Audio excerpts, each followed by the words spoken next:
Olá, bem-vindos! Olha, a história da Natividade, à primeira vista, parece bem simples, né? Mas a verdade é que ela está cheia de um propósito muito mais profundo. Hoje, a gente vai desvendar juntos as camadas ocultas por trás de uma das narrativas mais famosas do mundo. Vamos mergulhar numa ideia que é fascinante.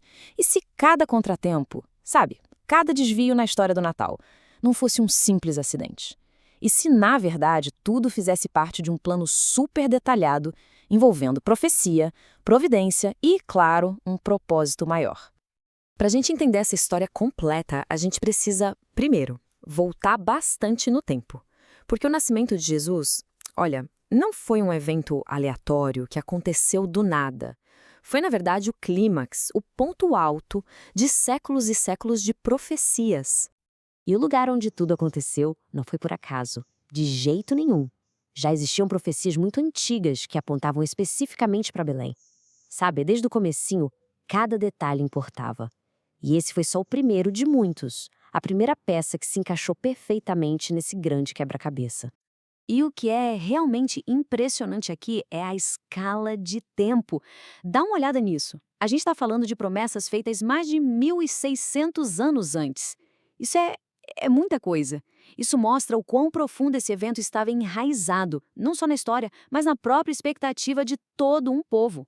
E o simbolismo, acredite, não para por aí. O próprio nome da cidade, Belém, que significa Casa do Pão, já estava, de certa forma, preparando o terreno para uma das declarações mais famosas que Jesus viria a fazer muitos anos depois.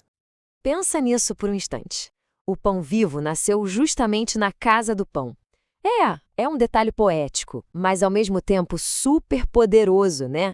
Cheio de um significado que conecta o lugar do nascimento com a missão de uma vida inteira. Claro que a notícia de um novo reino ia ser recebida da mesma forma por todo mundo, né? E é exatamente aí que a gente encontra duas reações completamente opostas que vão definir o grande conflito dessa história. Olha só que interessante. De um lado, a gente tem estudiosos, os magos, que viajaram uma distância enorme, centenas de quilômetros, só para encontrar a verdade. Do outro lado, um rei totalmente paranoico, que viu uma ameaça num bebê. O contraste, assim, não podia ser mais gritante. E os presentes que os magos trouxeram? Eles eram muito mais do que simples tesouros. Eram verdadeiras declarações.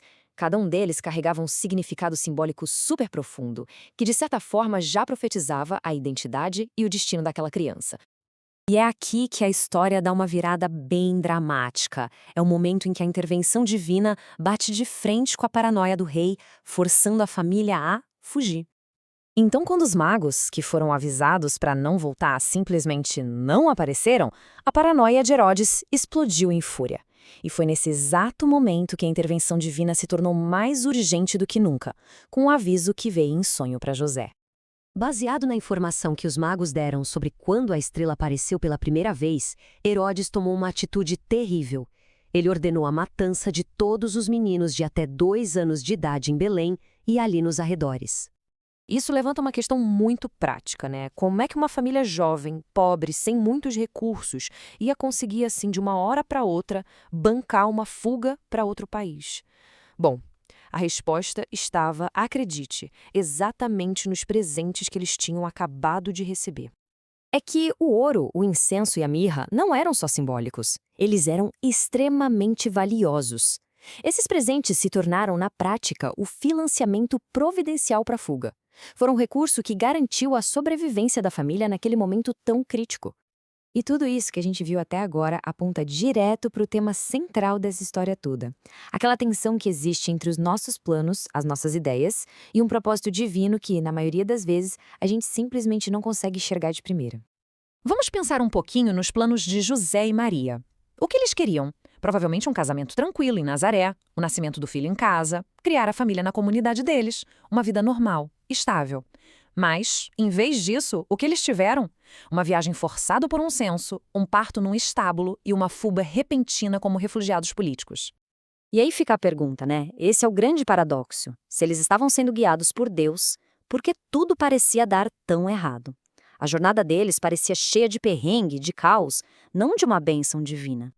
Pois é, e aqui está a grande virada dessa análise. Cada plano que falhou, cada desvio de rota que eles foram forçados a fazer, estava, na verdade, cumprindo com perfeição um propósito muito, mas muito maior do que qualquer coisa que eles pudessem ter imaginado.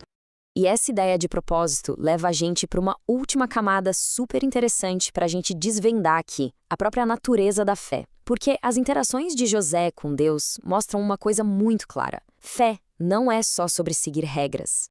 Ok, então, depois de alguns anos no Egito, um anjo aparece para José e dá ordem: volte para a terra de Israel. Mas a reação de José é o que é fascinante aqui. Ele não obedece de forma cega, automática. Não. Ao saber que o filho cruel de Herodes agora estava governando a Judéia, ele fica com medo. E ele expressa esse medo, ele leva uma preocupação super real do mundo real de volta para Deus. E o que acontece? Em resposta a essa conversa, Deus oferece uma nova direção, uma orientação atualizada: ir para o distrito da Galileia.